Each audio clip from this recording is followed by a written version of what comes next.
Well, good morning, everybody. So great to see you.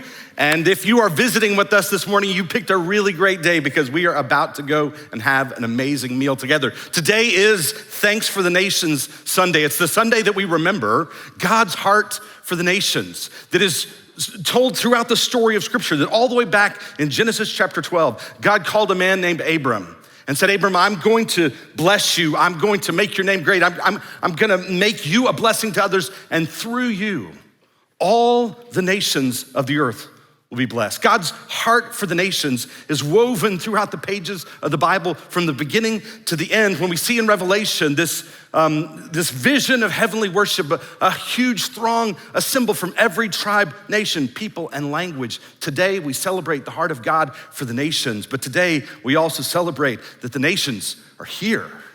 That we find ourselves in one of the most culturally and ethnically diverse cities in the country. The nations are here, and the nations are here in our midst. We celebrate the beautiful diversity that is Irving Bible Church. I'm so glad that you are here. If you have a Bible with you, I want you to grab it and go with me to Acts chapter 12. Acts chapter 12. We're gonna be looking at Acts chapter 12 and then Galatians chapter 2. A couple of passages that we look at this morning to talk about gospel unity. Because it seems to me that in this cultural moment that we're living through, that gospel unity is one of the most important things that we can talk about. Because what our divided world so desperately needs is a united church. A church that's united around Jesus, a church that's united around the gospel. And so this morning, we're gonna look at these two passages of Scripture, and we'll see in the first one the beautiful picture of gospel unity, and we'll see in the second one the way in which gospel unity gets threatened. And then from these two passages, we're gonna draw three implications for us for understanding our call to gospel unity. So look with me in Acts chapter 12. To set the context here, we are in this sermon series that we're calling Credible, where we're talking about the reality that the church in North America today is living through something of a credibility crisis. Will we be people of the good news? And that we're called to bear a credible witness to the world. And so for us to think about what that looks like in our day, we look back at the church at Antioch, this incredibly impactful church that literally changed the world, the multi-ethnic missional church at Antioch. In week one in this series, we talked about the courage that was required of them to do what they did in their day. The courage that was required of them that is the same kind of courage that is required of us in our day in order to bear a credible witness. Last week, we talked about their compassion, the compassion of the church at Antioch that drew together an offering to be taken to Jerusalem to help provide for the church there in need. And this week, we pick up that story. They've sent Paul and Barnabas to Jerusalem to deliver the offering, and now we pick up when they return, verse 25 of chapter 12. When Barnabas and Saul had finished their mission, they returned from Jerusalem, taking with them John Mark. Now, in your Bible, it switches to another chapter here, but remember, originally it didn't have all the numbers, so we flow right into chapter 13, verse 1. Now, in the church at Antioch, there were prophets and teachers. Barnabas, Simeon called Niger, Lucius of Cyrene, Manaen, who had been brought up with Herod the Tetrarch, and Saul. Now stop right there. We need to pause and pay attention to who's here in the executive leadership team at the church at Antioch. This small circle that is leading this church, the prophets and teachers, represent remarkable diversity. That we find here in these people who are listed, two people who are from Africa, one from an island in the middle of the Mediterranean, one from Asia Minor, and one from what we refer to today as the Middle East. Right? This is an incredibly diverse leadership team leading the very first multi-ethnic church. These are people that Luke goes out of his way to help us to see this diversity among this group, to recognize that it is only the gospel that has brought them together. Right? These people don't belong together, and yet they've come together around the gospel. Luke goes out of his way to underscore their diverse backgrounds of these five leaders at the heart of the church at Antioch. And this remarkable reality in the first century world is intended to show us this is what the gospel does. This is what the gospel is intended to do. It brings people together that don't belong together. It binds people together who don't belong together. It builds people together who don't belong together. The gospel is intended to bring and to bind and to build people together that don't belong together, except for the reality that at the very center of their lives and at the very center of our lives is common allegiance to a common Savior, a common King, and a common cause for reaching the world with the good news that Jesus has come to rescue and renew his good but broken creation.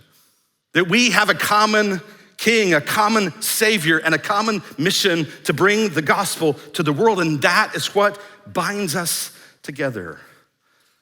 Today we celebrate that our church is made up of believers in Jesus from remarkably diverse cultural backgrounds, and we belong together because of Jesus. The gospel unity of the church in Antioch was so remarkable for the first century world, and that's what makes what we find in Galatians chapter 2 so tragic. Flip over with me to Galatians chapter 2.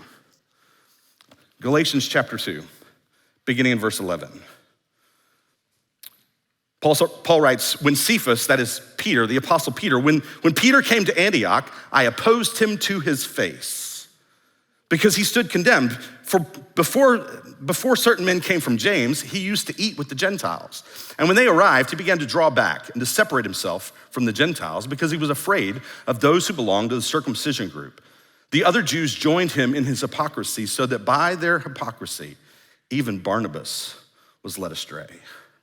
And when I saw that they were not acting in line with the truth of the gospel, I said to Cephas in front of them all, you are a Jew and yet you live like a Gentile and not like a Jew. How is it then that you force Gentiles to follow Jewish customs?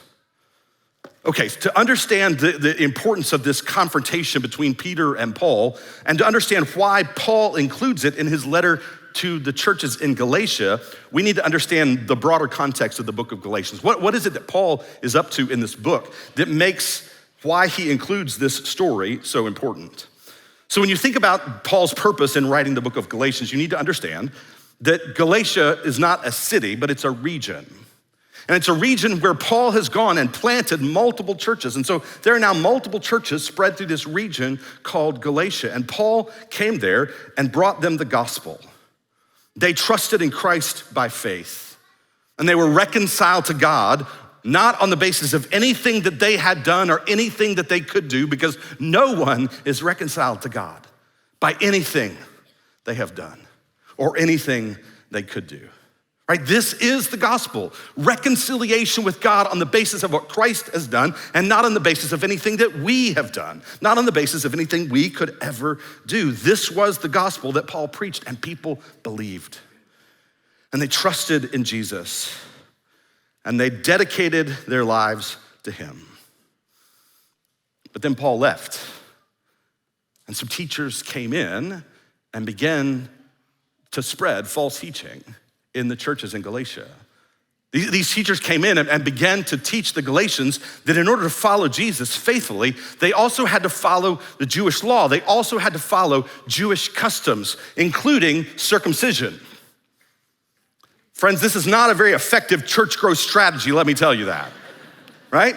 And imagine the people that get Paul's letter just a little too late, right? Your timing could have been better, Paul. But they're being told that the work of Jesus need to be supplemented by following the law. These teachers taught that the work of Jesus needed to be supplemented by works of the law, but Paul writes to insist that the work of Jesus doesn't need to be supplemented by anything, that the work of Jesus cannot be supplemented by anything. As is often said, Jesus plus anything equals nothing. But Jesus plus nothing equals everything. That Jesus' work is full, it is complete, it is finished, and it doesn't need any supplementation.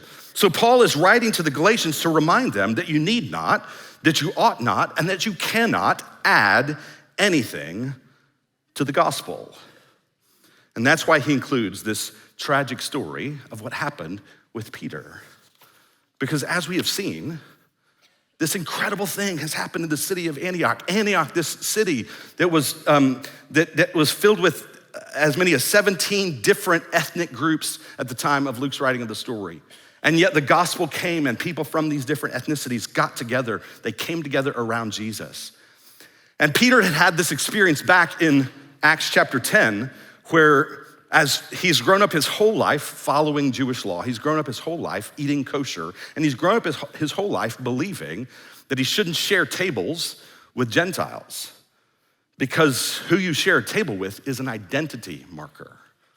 And so Peter has this deeply entrenched understanding that who you share tables with is an identity marker, and he doesn't eat with Gentiles until he has this vision from God in Acts chapter 9 and 10 that reveals to him the reality that because of the work that Christ has done, those old barriers have been taken away, that those old requirements of the law have been done away with, that he need not call anything unclean, that God has made clean, that now he's free to eat whatever he wants to eat, and he's free to eat it with whoever he wants to eat it with. And this is a huge breakthrough in Peter's life. But then he comes to Antioch, and he takes a step backwards. Right? At the beginning of this, Paul says that Peter was eating with the Gentiles, right? He was having table fellowship with Gentiles. He was eating with them and he was eating their food. Now imagine Peter experiencing bacon for the very first time. And you gotta think about it because his whole life he's been taught that pigs are unclean, that they're disgusting, that he probably had a sense of revulsion at the very idea of eating bacon until he put it in his mouth. And then once you've had bacon, there's no going back, right? Life changed forever.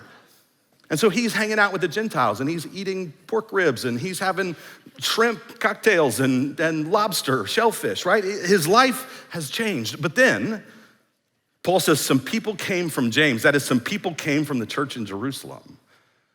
And suddenly Peter's not so sure. And he falls back into old habits. And Peter, one of Jesus' inner circle, Peter reintroduces segregation to the tables at Antioch. At Antioch. So that even Barnabas was led astray. This is a tragic moment. And Paul says, I can't just let this go by. And so Paul confronts Peter to his face. Now, if you know anything about these characters in the biblical story, they have a backstory, right? So we know that these are two pretty intense individuals. So this is undoubtedly a really intense moment of confrontation. And notice what Paul says.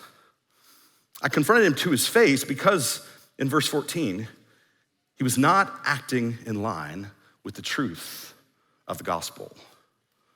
That the gospel is, yes, about reconciling us to God, but it's also about reconciling us to one another. It's about our unity through the gospel. I sometimes talk about the idea that issues of racial and ethnic reconciliation are gospel issues. And the reason for that is right here in the text. Paul says this is a gospel issue, and yet we have to recognize that where the phrase gospel issue can be misleading is the mistaken notion that the gospel simply solves the issue, as though it's automatic. The apostle Peter himself proves that that's not true. That proximity to Jesus does not automatically eliminate prejudice. We have to commit ourselves to doing the hard work of examining our hearts and allowing the gospel, all of us, letting the gospel uproot any sense of superiority that any of us may hold in our hearts. We have to dedicate ourselves to doing that good work. Now, we look at these two scenes. One, a demonstration of amazing gospel unity in Acts chapter 12 and 13. One, showing us the way in which that gospel unity is threatened. And I think there are three implications that we need to see from this and think about their application to our lives and our life together as a church. First is just the simple recognition that gospel unity is a big deal to God, right? Gospel unity is a really big deal to God. God made us with all of our differences, and he loves them. And we should too. He delights in them, and we should too.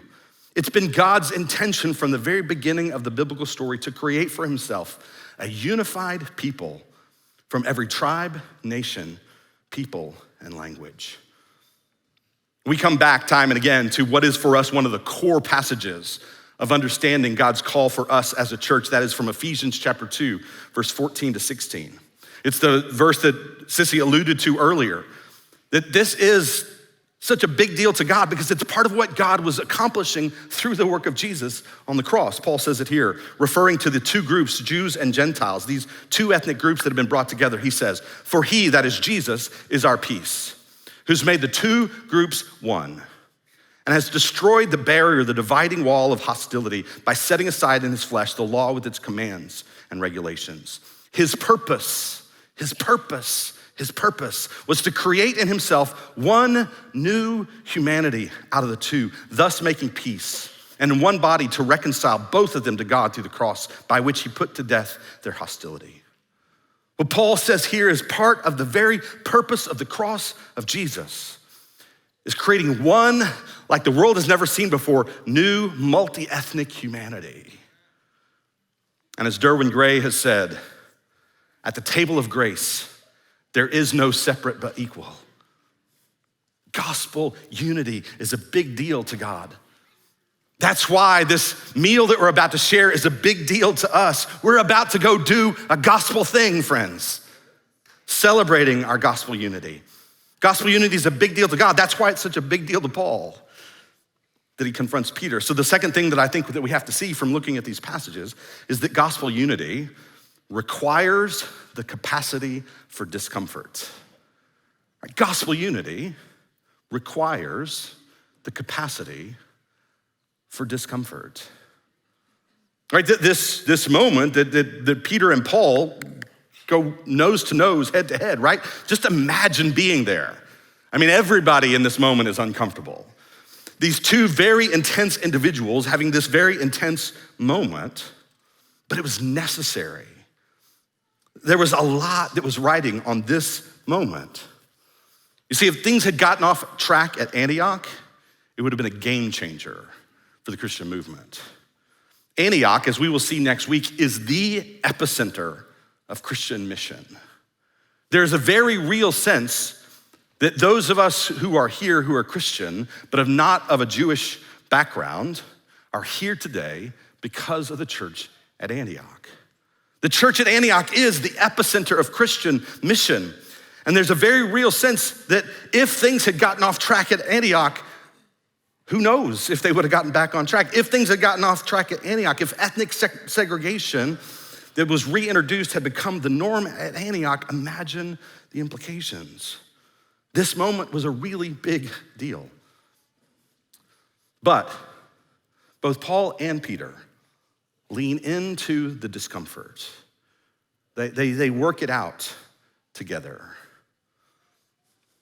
Gospel unity requires effort. Gospel unity requires that we speak the truth in love. Gospel unity requires giving and receiving of grace. Gospel unity means that we should not be divided by things that don't unite us. And we are all from different backgrounds, different walks of life, different political beliefs, different cultural experiences. There are so many differences in the people that are in this room and the people that make up this church. So many things that have the potential to divide us. But we should not be divided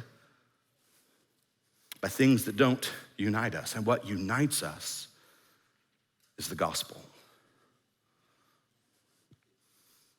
We have a common gospel, and therefore the gospel should hold us together despite all of our differences. Gospel unity requires the capacity for discomfort. So first, gospel unity is a big deal to God. Second, gospel unity requires the capacity for discomfort. And then third, gospel unity is good news for the world. That what they were able to do at the church at Antioch, as I've said, literally changes the world. That it's from here that the Christian movement spreads as the church at Antioch commissions Paul and Barnabas to go and begin planting churches, replicating what God did in the church at Antioch. This church changes the world.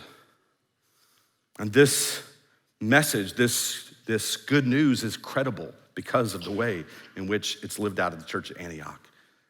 And I just want to use this to underscore the reality that my passion, friends, for us to become more and more a multi-ethnic church is not just so we can say that we're a multi-ethnic church. My passion and conviction for us to become more and more of a multi-ethnic church is not just so we can pat ourselves on the back and feel good about being a multi-ethnic church. My passion for us to grow in becoming a multi-ethnic church is missional. It's for the sake of the gospel. It's for the sake of reaching our increasingly diverse community with the good news about Jesus and inviting them into the life of Jesus, into the life of the church. It is for the sake of the world. That we want to be the kind of church that causes people to say, who is this Jesus that brings these people together? It's for the sake of the world. Gospel unity, friends, is a big deal to God. Gospel unity requires the capacity for discomfort. Gospel unity is good news for the world. Now, if you're here this morning and you're asking yourself, Barry, what is this gospel that brings gospel unity? Well, that's a very important question. The gospel is simply the story of the Bible. That is the story that God, the creator of all things, is the rightful ruler over all that he has made. That he is the rightful sovereign over this world and everything in it. And yet, human rebellion means that this world that is rightfully ruled by God has been subjected to the rule of sin, death, and the devil. But that Jesus came to bring the good news of the kingdom, that the kingdom of God is available to all who would trust in him. And Jesus, who was both fully God and fully human, brought this good news to the rebellious world. And the world did to him the worst they could do by hanging him on the cross. And Jesus died a sacrificial death to pay for the sins of the whole world, bearing the guilt and the shame of everyone in his sacrifice on the cross. And that they put him into a tomb, and yet the tomb couldn't hold him because Jesus triumphed over sin and death and the devil through his resurrection. And that he now is reigning from on high, and that he will come again one day. And when he comes again one day, he will come to set this world right, to take everything wrong with this world and make it right, everything broken in this world and make it whole, everything marred in this world and make it beautiful. And we can have hope for that day simply by trusting in the reality of what he has done for us. That is the gospel that brings gospel unity. And gospel unity is a big deal to God. Gospel unity requires the capacity for discomfort.